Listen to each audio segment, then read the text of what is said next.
আমাদের আজকের গল্প রাসেল ক্রু অভিনীত গ্ল্যাডিয়েটর মুভি নিয়ে, যা 2000 সালে মুক্তি পাওয়ার পর 5টি ক্যাটাগরিতে অস্কার জিতেছিল। সিনেমাটির ভিএফএক্স, কাহিনী, অ্যাকশন, ইমোশন সবকিছু মিলিয়ে এক কথায় অসাধারণ একটি সিনেমা। গল্পের কেন্দ্রীয় চরিত্র ম্যাক্সিমাস। তিনি ছিলেন রোম সাম্রাজ্যের এক মহান যোদ্ধা। স্থির বুদ্ধির এই মানুষটি ব্যক্তিগত জীবনে যতটা শান্ত, যুদ্ধের ময়দানে ছিলেন ঠিক ততটাই ত্রাস সৃষ্টিকারী। মুভির শুরুতেই দেখা যায় ম্যাক্সিমাস একটি যুদ্ধে লড়াই করে যাচ্ছে। যুদ্ধ শেষে ম্যাক্সিমাসের নেতৃত্বে রোম বাহিনীর বিজয় হয়, আর ঘটনাস্থল পরিদর্শন করতে সেখানে আসেন রোম সাম্রাজ্যের বৃদ্ধ সম্রাট মার্কাস। নিজের 2 ছেলে মেয়েকেও সেখানে তিনি ডেকে পাঠান। সিনেমাটিতে আমরা জানতে পারি সম্রাট মার্কাসের ছিল এক পুত্র আর এক কন্যা। ছেলের নাম কমোডাস, যিনি রাজার একমাত্র ছেলে হলেও তার মতো অপদার্থ আর দ্বিতীয়টা ছিল না। সে ছিল অত্যন্ত লোভী আর হিংসুক প্রকৃতির মানুষ, যে কারণে তার বাবা মৃত্যুর পর উত্তরাধিকার হিসেবে তাকে সম্রাট হিসেবে ঘোষণা দিতে রাজি ছিলেন না, আর বিষয়টি কমোডাস নিজেও আন্দাজ করতে পারছিল। অন্যদিকে সম্রাটের একমাত্র মেয়ের নাম লুসিলা। তার একটি পুত্র সন্তান রয়েছে আর তার স্বামী মারা গেছে। ব্যক্তিগত জীবনে সে ছিল তার ভাই কমোডাসের ঠিক বিপরীত চরিত্রের একজন মানুষ। যাই হোক, সন্তানদের সাথে দেখা হওয়ার আগেই ম্যাক্সিমাসকে রাজা তার তাঁবুতে ডেকে পাঠান। ম্যাক্সিমাস রাজার তাঁবুতে যাওয়ার পর তিনি তাকে বলেন, ম্যাক্সিমাস, তোমার বীরত্ব দেখে আমি খুব খুশি হয়েছি। বলো, তুমি আমার কাছে কি চাও? মার্কাস তখন রাজার কাছে পার্থিব কোনো সম্পদ বা পদ পদবি না চেয়ে বরং কিছুদিনের জন্য ছুটি চায়। সে জানায় গত 2 বছর ধরে টানা যুদ্ধ করতে করতে সে ক্লান্ত হয়ে পড়েছে। রাজা তার ছুটি মঞ্জুর করলেও সন্ধ্যায় আবার তাকে দেখা করার নির্দেশ দেন। সন্ধ্যায় ম্যাক্সিমাস যখন পুনরায় সম্রাটের তাঁবুতে আসেন, তখন তাদের 2 জনের কথোপকথন থেকে জানা যায় ম্যাক্সিমাসের বাড়ি স্পেনে। সেখানে তার স্ত্রী আর এক সন্তান রয়েছে। তাদের বাড়ি অনেক সুন্দর একটা গ্রামে, যে জায়গাটি ম্যাক্সিমাস খুব মিস করছে। আর স্ত্রী পুত্রকেও বহুদিন ধরে দেখে না বিধায় তাদের সাথে সাক্ষাৎ করার জন্য সে অস্থির হয়ে আছে। গল্পের এই পর্যায়ে সম্রাট মার্কাস তাকে অবাক করে দিয়ে বলেন, তোমাকে রোম সাম্রাজ্যের পরবর্তী সম্রাট হিসেবে দায়িত্ব নিতে হবে। ম্যাক্সিমাস এ ধরনের প্রস্তাবের জন্য মোটেও প্রস্তুত ছিল না, যে কারণে সে একেবারে ঘাবড়ে যায়। সে এত বড় দায়িত্ব নিতে অস্বীকৃতি জানায় এবং বলে, আপনার পুত্র কমোডাস রয়েছে। রাজা মার্কাস তখন দুঃখ করে বলেন, তিলে তিলে এই রোম সাম্রাজ্য গড়ে উঠেছে। তিনি চান এই সাম্রাজ্যে প্রজাতন্ত্র ফিরে আসুক, কিন্তু কমোডাস সেটা কখনোই করতে পারবে না। বরং ম্যাক্সিমাস একজন শুভ বুদ্ধি আর স্থির মস্তিষ্কের মানুষ। একই সাথে তলোয়ার হাতে সে অসাধারণ এক যোদ্ধা। সম্রাট মার্কাসের মতে ম্যাক্সিমাসই আগামীতে রোমানদের নেতৃত্ব দেওয়ার জন্য সবচেয়ে যোগ্য ব্যক্তি। ম্যাক্সিমাস তখন এই ব্যাপারে চিন্তা ভাবনা করার জন্য রাজার কাছ থেকে সময় চেয়ে নেয়। রাজা তাকে একদিন সময় দেন এবং পরম স্নেহে তার কাঁধে হাত রেখে আত্মবিশ্বাসের সাথে বলেন, আমি জানি তুমি আমাকে নিরাশ করবে না, কারণ তোমার মতো যোগ্য সম্রাট রোম সাম্রাজ্য আর পাবে না। পরের দৃশ্যে আমরা দেখতে পাই রাজার তাঁবু থেকে ম্যাক্সিমাস বের হয়ে যাচ্ছে, আর তখন রাজকন্যা লুসিলার সাথে তার দেখা হয়। এখানে বলে রাখা ভালো, স্বামীর মৃত্যুর পর লুসিলা ধীরে ধীরে ম্যাক্সিমাসের প্রতি দুর্বল হয়ে পড়েছিল, আর ম্যাক্সিমাসও সেটা কম বেশি জানতো। ম্যাক্সিমাস যখন তাকে পাশ কেটে চলে যাচ্ছিল, তখন লুসিলা তাকে দেখে বলে, তুমি কি জানো আমি আজও তোমাকে আগের মতোই ভালোবাসি? ম্যাক্সিমাস তার কোনো উত্তর দেয় না, কারণ সে তার স্ত্রী আর পুত্রকে খুব ভালোবাসে। স্ত্রী, পুত্র আর রোমান সাম্রাজ্য তথা নিজের রাষ্ট্র, এই 3টা জিনিসের বাইরে সে অন্য কাউকে ভালোবাসতে নারাজ। লুসিলা তখন জানতে চায় তার বাবা কেন তাকে ডেকেছিল। ম্যাক্সিমাস বিষয়টি এড়িয়ে যেতে চাইলে লুসিলা নিজেই বলে, আমি জানি বাবা তোমাকে কেন ডেকেছেন। তিনি নতুন সম্রাটের নাম ঘোষণা করতে চাচ্ছেন। সে আরো বলে, আমি প্রতিদিন তোমার জন্য ঈশ্বরের কাছে প্রার্থনা করি যেন তুমি সবসময় ভালো থাকো আর সুস্থভাবে যুদ্ধ থেকে ফিরে আসো। ম্যাক্সিমাস তাকে ধন্যবাদ জানিয়ে কথা না বাড়িয়ে সেখান থেকে চলে যায়। এর পরের দৃশ্যে আমরা দেখি কমোডাস সম্রাটের তাঁবুতে প্রবেশ করেছে। সম্রাট তাকে প্রশ্ন করেন, তুমি কি সবকিছুর দায়িত্ব নিতে প্রস্তুত আছো কমোডাস? কমোডাস আনন্দের সাথে জানায় সে দায়িত্ব নেওয়ার জন্য বহু বছর ধরে অপেক্ষা করছে, কিন্তু সম্রাট তখন তাকে বলেন তিনি কমোডাসকে সম্রাট হিসেবে দায়িত্ব দিতে চাচ্ছেন না। কমোডাসের চোখে তখন জল নেমে আসে। সে জানতে চায় রোমের পরবর্তী সম্রাট হিসেবে তিনি কার কথা ভাবছেন। সম্রাট তখন ম্যাক্সিমাসের কথা বলেন। এটা শুনে কমোডাস কান্নায় ভেঙে পড়ে। সম্রাটও তখন কান্না করে ফেলেন এবং কমোডাসকে জড়িয়ে ধরে বলেন, রোম সাম্রাজ্যকে টিকিয়ে রাখার জন্য যে যোগ্যতা দরকার সেটা তোমার মধ্যে নেই। তুমি যোগ্য হলে আমি কখনোই অন্য কারো কথা ভাবতাম না। কমোডাস তখন কাঁদতে কাঁদতে তার বাবাকে জড়িয়ে ধরে অভিমান করে বলতে থাকে, বাবা, আপনি একটা দিনের জন্য আমাকে নিজের হাতে কিছু শেখাননি, আমাকে যোগ্য করে গড়ে তোলেননি। সে বলে, আমার আজকের অযোগ্যতার জন্য আপনিই দায়ী, এটা আপনারই ব্যর্থতা। কমোডাসের এই অভিযোগ সম্রাট স্বীকার করে নেন আর বলেন, হ্যাঁ, এটা আমারই ব্যর্থতা। ঠিক এই সময়টাতে আমরা কমোডাসের হিংস্রতার প্রথম পরিচয় পাই। সে কাঁদতে কাঁদতে নিজের পিতার গলা চেপে ধরে আর তাকে হত্যা করে। পরে সে খবর ছড়িয়ে দেয় যে সম্রাট মারা গেছেন। সংবাদ পেয়ে সেখানে ছুটে আসে লুসিলা আর ম্যাক্সিমাস। কমোডাস তাদেরকে বলে হার্ট অ্যাটাকে সম্রাটের মৃত্যু হয়েছে, কিন্তু তারা দুজনেই বুঝতে পারে কমোডাস নিজের পিতাকে সাম্রাজ্যের লোভে হত্যা করেছে। কমোডাস তখন নিজেকে রোমের নতুন সম্রাট হিসেবে পরিচয় দিয়ে ম্যাক্সিমাসকে বলে, তুমি যেভাবে আমার বাবার সেবা করতে ঠিক সেভাবে আমারও সেবা করে যাও। আর সে এটাও বলে এই প্রস্তাব সে দ্বিতীয়বার দেবে না। ম্যাক্সিমাসের হাতে একটাই সুযোগ। ম্যাক্সিমাস তার এই প্রস্তাব প্রত্যাখ্যান করে সেখান থেকে চলে যায়। এদিকে তার বোন লুসিলা পরিস্থিতি সামাল দিতে চুপ করে থাকে। সে তার সন্তানের কথা ভেবে চিন্তিত ছিল, কেননা কমোডাস যেহেতু সাম্রাজ্যের লোভে তার বাবাকে খুন করতে পেরেছে, সে বিপজ্জনক মনে করলে লুসিলা ও তার সন্তানকেও হত্যা করতে দ্বিধা করবে না। তাই মন থেকে না হলেও লুসিলা তার ভাইকে সম্রাট হিসেবে মেনে নিতে বাধ্য হয়। পরের দৃশ্যে আমরা দেখি ম্যাক্সিমাস তার বিশ্বস্ত এক অনুচরকে তার তলোয়ার নিয়ে আসার নির্দেশ দিচ্ছে। ম্যাক্সিমাস চাচ্ছিল অন্য মন্ত্রীদের সাথে এ ব্যাপারে কথা বলতে, কারণ সে জানে সম্রাট মারা যাননি, বরং তাকে হত্যা করা হয়েছে। কিন্তু মুহূর্তের মধ্যেই কমোডাসের কিছু অনুগত সৈন্য সেখানে চলে আসে আর তাকে জানায় কমোডাস তাকে হত্যা করার নির্দেশ দিয়েছে। তারা ম্যাক্সিমাসকে বন্দী করে আর একটা নির্জন জায়গায় নিয়ে যায়। ম্যাক্সিমাস বুঝতে পারে তাকে হত্যা করার সময় হয়েছে, কিন্তু এত বড় একজন যোদ্ধা এই কয়টা মাত্র সৈন্যের সামনে অসহায় আত্মসমর্পণ করবে, বিষয়টা এতটা সহজ ছিল না। ম্যাক্সিমাস নিপুণ কৌশলে তাদের সবাইকে হত্যা করে ফেলে আর নিজেও গুরুতর আহত হয়। লড়াই শেষে তৎক্ষণাৎ সে ঘোড়ায় চড়ে নিজের বাড়ি অর্থাৎ স্পেনের উদ্দেশ্যে রওনা হয়। সে আশঙ্কা করছিল কমোডাসের লোকেরা তার পরিবারেরও ক্ষতি করতে পারে। কিন্তু গুরুতর আহত ম্যাক্সিমাস যতক্ষণে বাড়ি পৌঁছে ততক্ষণে অনেক দেরি হয়ে গেছে। সে গিয়ে দেখতে পায় তার গোটা গ্রাম পুড়িয়ে ছাই করে দেওয়া হয়েছে আর তার স্ত্রীকে ধর্ষণ করে স্ত্রী পুত্র দুইজনকেই আগুনে ঝলসে ঝুলিয়ে রাখা হয়েছে। হৃদয় বিদারক এই দৃশ্য দেখে ম্যাক্সিমাস কান্নায় ভেঙে পড়ে। গোটা পৃথিবী তখন তার কাছে নিরর্থক হয়ে ওঠে। শোকে কষ্টে কাঁদতে কাঁদতে পাথরের মতো শক্ত মানুষটাও এক পর্যায়ে জ্ঞান হারিয়ে ফেলে। ম্যাক্সিমাসের যখন জ্ঞান ফিরে আসে তখন সে দেখতে পায় কিছু মানুষ তাকে খাঁচায় বন্দি করে কোথায় যেন নিয়ে যাচ্ছে। মানুষগুলো কারা এ ব্যাপারে তার কোনো ধারণাই ছিল না। শেষ পর্যন্ত দেখা যায় ক্রীতদাস বিক্রি করা হয় এমন একটা বাজারে ম্যাক্সিমাসকে হাজির করা হয়েছে। সেখানে ম্যাক্সিমাসকে ক্রীতদাস হিসেবে বিক্রি করে দেওয়া হয়। তাকে যে ব্যক্তিটি কিনে নেয় তার নাম প্রক্সিমো। পরবর্তীতে আমরা জানতে পারি প্রক্সিমোর কাজ হচ্ছে ক্রীতদাসদের মধ্যে সশস্ত্র লড়াই দেখিয়ে মানুষকে বিনোদন দেওয়া আর এ নিয়ে ব্যবসা করা। তো ম্যাক্সিমাসকে ক্রীতদাস হিসেবে কিনে নিয়ে প্রক্সিমো তাকেও এই কাজে ব্যবহার করতে শুরু করলো। সেখানে ম্যাক্সিমাসের কাছে অনেকেই তার নাম পরিচয় জানতে চায়, কিন্তু সে কোনো উত্তর দেয় না।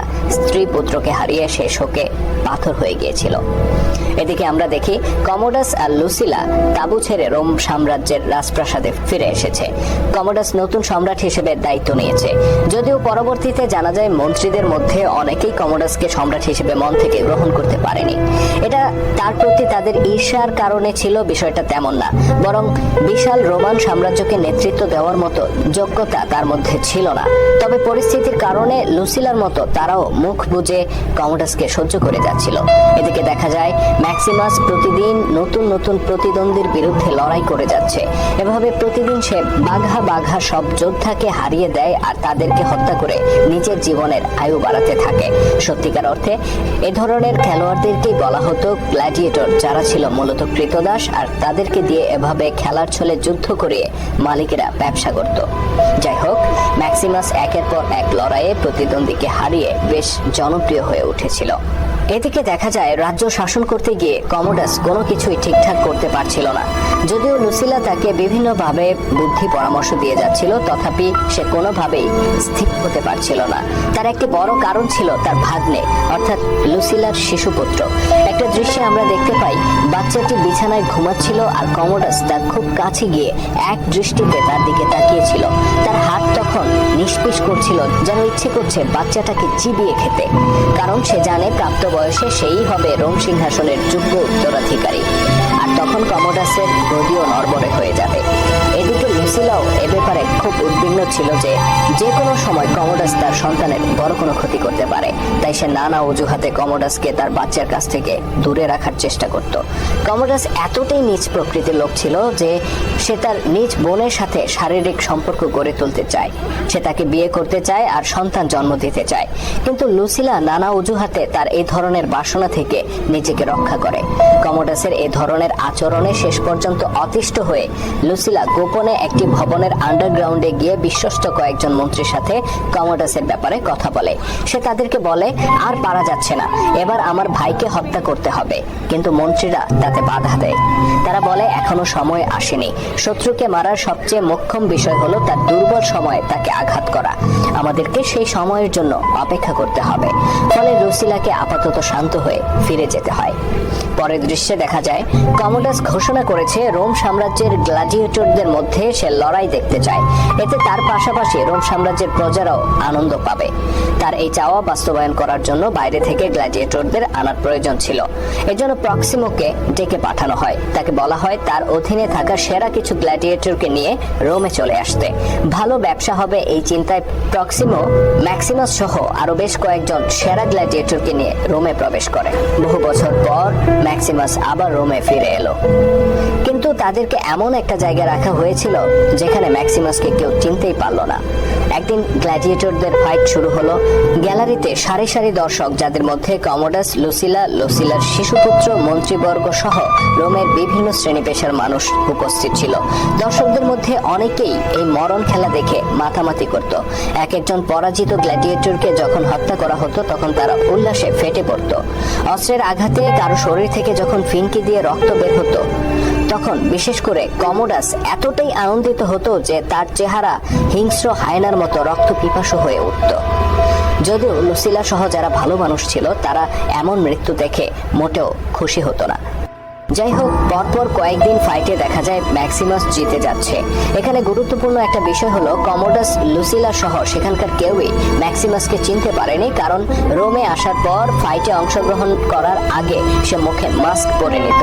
এভাবে মাস্ক পরা ওই ফাইটার প্রতিদিনই জিতে যাওয়ায় কমোডাস তার ব্যাপারে আগ্রহী হয়ে ওঠে। সে একদিন কিছু রক্ষীকে সাথে নিয়ে নিচে নেমে আসে আর ম্যাক্সিমাসের কাছে তার নাম পরিচয় জানতে চায়। ম্যাক্সিমাস পরিচয় গোপন করতে চায়। সে বলে, আমার নাম গ্ল্যাডিয়েটর। কিন্তু কমোডাসকে ফাঁকি দেওয়া এতটা সহজ ছিল না। সে বলে, এটা তো তোমার পরিচয়, কিন্তু তোমার আসল নাম কি? ম্যাক্সিমাস দ্বিতীয়বারও নিজেকে গ্ল্যাডিয়েটর পরিচয় দিয়ে পেছন ফিরে চলে যাচ্ছিল। আর কমোডাস এতে ভীষণ অপমান বোধ করে আর চিৎকার করে বলে ওঠে, একজন দাস হয়ে তুমি আমার প্রশ্নের সঠিক জবাব না দিয়ে চলে যাচ্ছ? এত বড় সাহস তুমি কোথায় পেলে?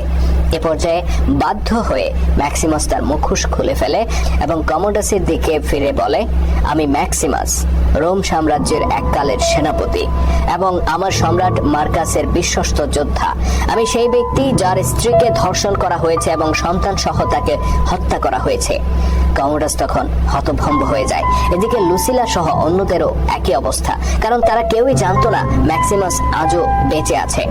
এদিকে কমোডাস বিস্মিত হলেও দ্রুত সে নিজেকে সামলে নেয় আর তার সাথে থাকা রক্ষীদেরকে কমোডাসকে হত্যা করার নির্দেশ দেয়। কিন্তু এতে বাদ সাধে গ্যালারিতে উপস্থিত বিপুল জনতা, কারণ ম্যাক্সিমাস তাদের কাছে ছিল তুমুল জনপ্রিয় আর একজন রিয়েল হিরো।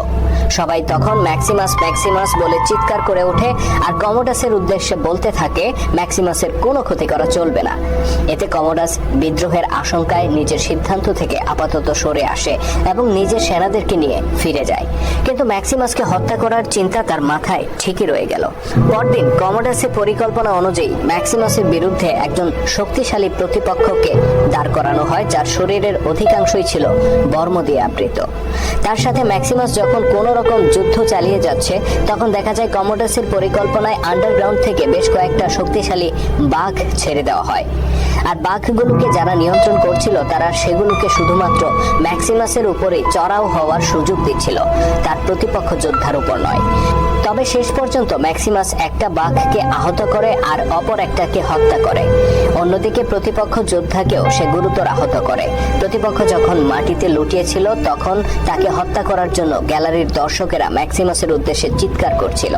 সম্রাট কমোডাসের খুব একটা ইচ্ছা না থাকলেও সেও তাকে হত্যা করার জন্য ম্যাক্সিমাসকে অনুমতি দেয়। কিন্তু তাকে হত্যা করতে গিয়ে ম্যাক্সিমাস আহত ওই গ্ল্যাডিয়েটরের প্রতি খুব মায়া অনুভব করে এবং তাকে হত্যা না করে ফিরে যায়। এতে দর্শকদের মধ্যে তার জনপ্রিয়তা আরো বেড়ে যায় এবং তারা চিৎকার করে তার প্রশংসা করতে থাকে। এদিকে কমোডাস রাগে জ্বলতে থাকে। পরের দৃশ্যে আমরা দেখি লুসিলা ম্যাক্সিমাসের সাথে দেখা করতে এসেছে। লুসিলা খুব কান্না করতে থাকে আর তাকে বলে, আমি তোমার জন্য অনেক চিন্তায় ছিলাম। কিন্তু ম্যাক্সিমাস তাকে বিশ্বাস করে না। সে ভাবে লুসিলাও তার ভাইয়ের মতো, কেননা সে তার ভাইকে রাজা হিসেবে মেনে নিয়েছে আর তার সব অন্যায় মুখ বুজে সহ্য করে যাচ্ছে। সে রাগে চিৎকার করে ওঠে আর তাকে চলে যেতে বলে। লুসিলা তখন তাকে বুঝিয়ে বলে সে নিজের এবং নিজের সন্তানের জীবনের কথা চিন্তা করে তার ভাইকে সম্রাট হিসেবে মেনে নিতে বাধ্য হয়েছে, কিন্তু তার মন কখনোই তাকে মেনে নেয়নি। এ নিয়ে তর্ক বিতর্কের এক পর্যায়ে লুসিলা ম্যাক্সিমাসকে বলে, আমি আর রোম সাম্রাজ্যের বেশ কয়েকজন মন্ত্রী কমোডাসকে সম্রাট হিসেবে আজও মন থেকে মেনে নেয়নি। তুমি কমোডাসকে হত্যা করো, আমরা সবাই তোমাকে সাহায্য করব। তাকে হত্যা করার পর আমার বাবার চাওয়া অনুযায়ী তুমি হবে আমাদের সম্রাট। ম্যাক্সিমাস তখন বলে সম্রাট হওয়ার লিপ্সা তার মধ্যে নেই। সে শুধু চেয়েছিল তার স্ত্রী আর সন্তানকে নিয়ে ভালো থাকতে। তারা যেহেতু বেঁচে নেই তাই তার জীবনেও আর কোনো চাওয়া পাওয়া নেই। লুসিলা তখন তাকে বুঝিয়ে বলে এটা সাম্রাজ্যের প্রতি লিপ্সার জন্য নয়, বরং রোমের মানুষকে কমোডাসের মতো একটা জানোয়ারের হাত থেকে রক্ষা করার জন্য এখন তাকে হত্যা করা জরুরি। লুসিলা তাকে বলে তুমি তো তোমার পরিবারের মতোই এই সাম্রাজ্যের মানুষকেও ভালোবাসতে, কিন্তু আজ কেন পিছিয়ে যাচ্ছ? এভাবে লুসিলা ম্যাক্সিমাসকে তার কর্তব্যের কথা স্মরণ করিয়ে দেয়। তথাপি ম্যাক্সিমাস তাকে না বলে দেয়। তবে লুসিলা চলে যাওয়ার পর অনেক ভেবে ম্যাক্সিমাস গুপ্তচরের মাধ্যমে তার কাছে বার্তা পাঠায় এই বলে যে তুমি সবকিছু প্রস্তুত করো আর আমাকে পালাতে সাহায্য করো। আমি পালিয়ে গিয়ে আমার বিশ্বস্ত সেনাদের নিয়ে বাহিনী গড়ে তুলবো আর কমোডাসের উপর হামলা করব। শুরু হয় পরিকল্পনা। কয়েকজন বিশ্বস্ত মন্ত্রীকে নিয়ে লুসিলা পরিকল্পনা সাজায়। এদিকে ম্যাক্সিমাস যে কক্ষে অন্তরীণ অবস্থায় থাকতো সেটার চাবি ছিল তার মনিব প্রক্সিমোর কাছে। ম্যাক্সিমাস চেষ্টা করে প্রক্সিমোকে বুঝিয়ে নিজেদের দলে ভিড়ানোর জন্য। প্রক্সিমো প্রথমে রাজি না হলেও পরে রাজি হয়ে যায়। ম্যাক্সিমাসের পালিয়ে যাওয়ার সব পরিকল্পনা যখন চূড়ান্ত, সেই অবস্থায় যে কোনো ভাবে বিষয়টি কমোডাস জেনে ফেলে আর পুরো ছকটিও তখন এলোমেলো হয়ে যায়। বেশি দূর অগ্রসর হওয়ার আগেই ধরা পড়ে ম্যাক্সিমাস। তাকে বন্দিশালায় নিয়ে আসা হয়, কিন্তু তাকে বন্দিশালায় হত্যা করলে রোমে গণবিদ্রোহ দেখা দিতে পারে। এই চিন্তা করে কমোডাস একটা শয়তানি বুদ্ধি আটে। সে ভাবে যেহেতু ম্যাক্সিমাস অনেক বড় যোদ্ধা আর কেউ তাকে হারাতে পারে না, তাই সে খোলা ময়দানে ম্যাক্সিমাসের সাথে যুদ্ধ করবে আর তাকে হারিয়ে দেবে।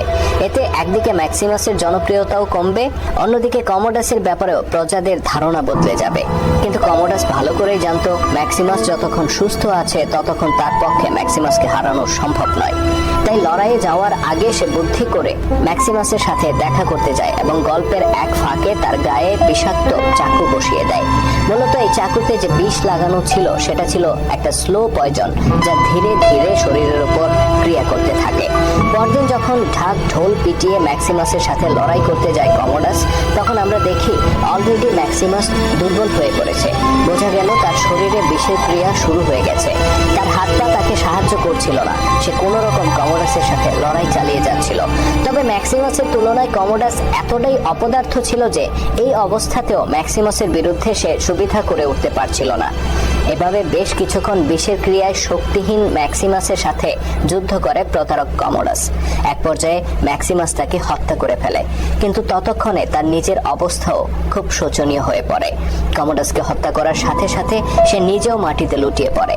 ঘটনা বুঝতে পেরে লুসিলা সেখানে দৌড়ে আসে আর তাকে জড়িয়ে ধরে কান্না করতে থাকে। শেষ নিঃশ্বাস ত্যাগ করার আগে ম্যাক্সিমাস লুসিলাকে রোম সাম্রাজ্যে প্রজাতন্ত্র ফিরিয়ে আনার অনুরোধ করে। লুসিলা তার ভালোবাসার মানুষটাকে মৃত্যুর কোলে ঢলে পড়তে দেখে। এদিকে ঘোরের মধ্যে ম্যাক্সিমাস দেখতে পায় স্বর্গের ওপারে তার স্ত্রী আর ছেলে তার জন্য অপেক্ষা করছে। ম্যাক্সিমাস শেষ নিঃশ্বাস ত্যাগ করলে লুসিলার নির্দেশে সাম্রাজ্যের মন্ত্রী আর সেনারা তার দেহ রাষ্ট্রীয় সম্মানের সাথে বয়ে নিয়ে যায়। আর এই দৃশ্যের মধ্য দিয়ে শেষ হয় এক মহান যোদ্ধার গল্প, যে এক লোভী অযোগ্য সম্রাটের ষড়যন্ত্রে মারা গিয়েছিল, অথচ তাকে কেন্দ্র করে স্বপ্ন দেখেছিল গোটা রোম সাম্রাজ্য।